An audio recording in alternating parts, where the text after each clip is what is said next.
Ever get that feeling like something's just not right?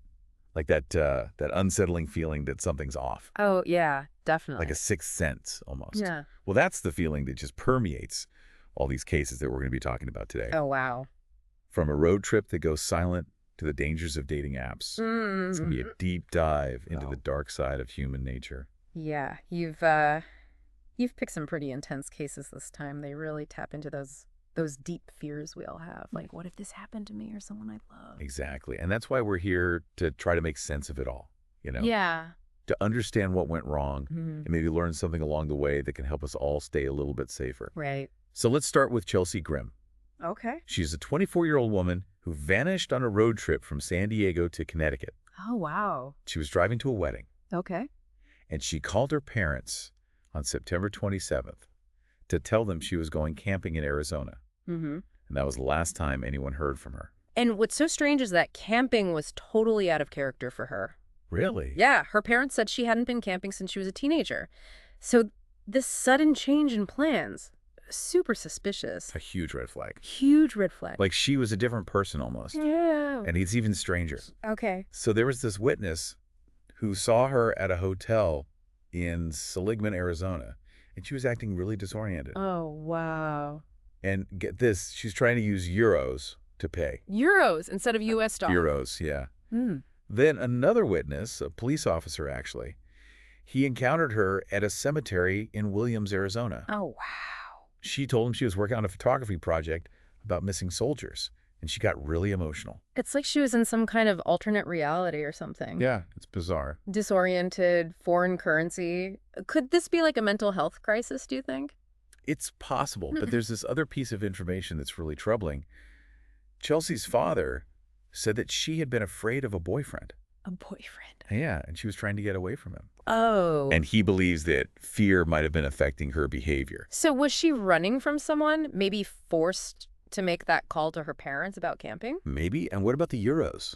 I don't know. It's like a puzzle with missing pieces. It really is. And those missing pieces become even more glaring when we fast forward to October 5th.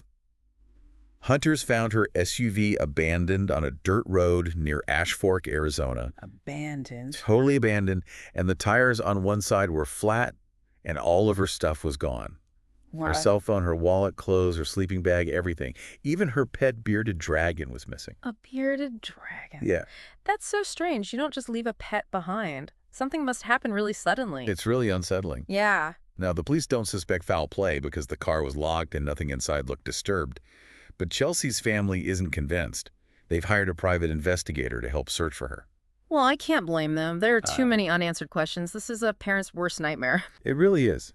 Was this a dangerous relationship? A mental health episode? Something else entirely? What happened to Chelsea Grimm? We can speculate all day, but without more information, we just don't know. But it does show how important personal safety is, especially when you're traveling alone. You're right. Always share your plans with someone you trust. Check in regularly and let people know if anything feels off. Even a road trip can take a dark turn. Yeah, absolutely. And speaking of dark turns, our next case is a prime example of the dangers lurking in the digital age, specifically dating apps. It's a case that shows how a seemingly innocent encounter can turn into a total nightmare. We're talking about Caleb Fast, Okay. a 29-year-old man in Florida who was arrested for kidnapping and assaulting a woman he met on Facebook. Dating. Dating apps are so common now, but it's so important to remember that not everyone has good intentions. And this case is a terrifying reminder of that. This woman was held captive in his house for days. He beat her, sexually assaulted her, and threatened to kill her if she tried to leave. It's almost too awful to think about. It's really disturbing. She only managed to escape when he passed out drunk. Wow. And even then, she had to run to a church for help. It's amazing she got away. It really is. This case just highlights how important it is to be cautious when you're meeting people online. Right. Share your location with a friend, meet in public places first, and always trust your gut. Mm-hmm. If something feels wrong, it probably is. Mm-hmm. Don't ignore those red flags. Absolutely. In this digital age, we have to be more vigilant than ever about our safety. Now let's move on to a case we've talked about before, the trial of Tim Ferrader, Oh, yeah. the Florida man accused of horrific child abuse against his adopted son. That case was so disturbing. It really makes you think about how complicated family dynamics can be and the lasting impact of abuse. Yeah, it forces us to face the fact that abuse can happen anywhere, even within a family. As a recap, Ferrater and his wife were accused of keeping their adopted son locked up. Locked up. Yeah, in a tiny little structure they built in their garage. Wow. It was like 8 feet by 8 feet. Oh my gosh. It had a deadbolt on the outside, and he was basically locked in there anytime he wasn't at school. Just imagine being trapped in there. That kind of isolation must be incredibly damaging to a child. And the abuse went on for years. Physical violence, emotional abuse, severe neglect. He had to use a bucket as a toilet, was fed leftovers, and endured constant physical punishment. It's just a horrifying story. Awful. But here's where things get complicated. During the trial, the victim himself actually downplayed the abuse. What? Yeah, he said he didn't have a bad image of his parents and that they just made a mistake. It's almost like he was protecting them. Do you think that's a result of the psychological manipulation that happens in these situations? It's possible. Mm-hmm. A forensic psychologist who testified during the trial suggested that the victim might have reactive attachment disorder. Reactive attachment disorder. Yeah, it can develop in children who've experienced extreme neglect or abuse. So it's like a way of coping with the trauma. Exactly. But it makes it so much harder to actually identify and stop the abuse. That's heartbreaking. He could be trauma bonded to his abusers. It's really sad, and it makes this case even more difficult to unpack. Absolutely. This case shows just how complex abuse can be and how important it is to understand that victims don't always respond in ways that we might expect. There's no one-size-fits-all response to trauma. It's a reminder that the human psyche is incredibly strong, but also incredibly fragile. And sometimes the lines between victim and abuser get blurred. Yeah. Yeah, it really is a tough one. So what happened with the trial? So Tim Ferrater was found guilty. Guilty. Yeah. Of aggravated child abuse, false imprisonment, and neglect of a child. Wow. He was actually offered a plea deal. Really? Yeah, that would have reduced his sentence, but he rejected it. He's planning to appeal the verdict. It sounds like he's in total denial about what he did. Doesn't seem like he's taking any responsibility at all. Yeah, and his wife, Tracy Frater, is still awaiting trial. Oh, right. It'd be interesting to see what happens with her case. It's a case that really stays with you. Makes you question so much about abuse, how to recognize it, how to stop it, and how victims can possibly heal from something like that. It's a reminder that abuse can happen anywhere, even in families, and we all need to be more aware of the signs. Absolutely. Now let's switch gears to a story that's been making headlines for almost 20 years. The Natalie Holloway case. Oh, yeah. Natalie was an 18-year-old who disappeared in Aruba back in 2005. She was on a graduation trip.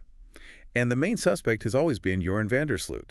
Right. This case has captivated people for so long, mostly because of the mystery surrounding her disappearance and the lack of answers. Right, but there have been some major developments recently. Oh, really? Vandersloot, who's currently in prison in Peru for a similar murder, has finally confessed to killing Natalie. He confessed? He did. Wow, after all these years, how did that come about? It was part of a plea deal.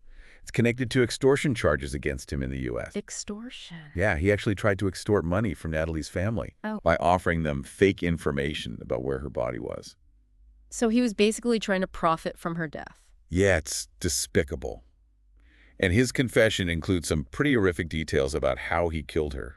Like what? He described beating her to death on a beach and then dumping her body in the ocean. It's a terrible story, and while it does provide some answers, it must be incredibly painful for her family and everyone who's followed this case for so long. Oh, absolutely. To finally know the truth, but also to have to relive that trauma. Yeah, it's got to be a mix of emotions. Relief, grief, anger. I can't imagine. And Beth Holloway, Natalie's mother, she has been through so much. She has. She actually addressed Vandersloot directly during his sentencing. Wow. She said, "You have finally admitted that you murdered her. You terminated her potential, her dreams and possibilities, all when you bludgeoned her to death. You are a killer. And every time that jail cell closes, I want you to remember that." That's powerful. She's so strong. It's amazing. It shows the incredible loss and the lasting impact of his actions, not just on Natalie, but on everyone who loved her. It really makes you think about the importance of holding people accountable for their crimes, not just for the victims, but for their families, too. You know, it's interesting. There are a lot of parallels between Natalie's murder and the murder he's in prison for in Peru. Really? Yeah. Yeah, both victims were young women who he seemed to target after they rejected his advances. That's scary. Makes you wonder if there were any missed opportunities to stop him before another tragedy happened. Yeah, it really does. It just shows how much work we still have to do to prevent violence, Yeah, especially against women. definitely. Okay, before we wrap up, there's one more update I wanted to share. It's about J.J. Vallow. J.J. Vallow. Yeah, the little boy whose remains were found on his stepfather, Chad Daybell's property. Oh, right. That case has been going on forever, with all the talk about cults and all those strange deaths connected to Lori Vallow Daybell and Chad Daybell. It's been wild. But after more than 3 years, JJ's body is finally being released to his grandparents. Wow. They're finally going to be able to lay him to rest. That's got to be a huge relief for them after all this time. It is. It's a small comfort in such a horrific situation, but it's a really important step for his grandparents. They've been fighting so hard for justice, and being able to give him a proper burial will hopefully help them heal. I bet it is, to finally have that closure. Yeah, they released a statement saying how grateful they are and how relieved. They said, "The last few years have been so painful, just filled with grief as we've traveled this long road. We've waited and prayed for this day for so long, and we are just so relieved that JJ will finally be laid to rest." It's hard to even imagine what they've been through. It really is a reminder that even in the darkest of times, there can still be moments of light and healing. They also mentioned that they're hoping that Tylee Ryan, JJ's older sister, her remains were also found on Chad Daybell's property, can be laid to rest soon too. Of course. And it's important to remember that there are still legal proceedings going on. Right. So this family's journey toward justice isn't over yet. We've covered a lot of ground today, starting with Chelsea Grim's disappearance. Yeah. A case full of mystery and unanswered questions. Then we talked about the dangers of online dating with that horrifying story of Caleb Fast. Right. And then we had the Tim Ferrader case, that really complex child abuse case. It shows how abuse can happen anywhere, even within families. And finally, we revisited the Natalie Holloway case, a story that's haunted so many people for so long. And that long-awaited confession that finally brought some closure, but also brought up a lot of old wounds. I think what's so striking about all of these cases is that they all touch on these universal themes, you know, human vulnerability, the search for justice, and the power of hope and resilience. It's true.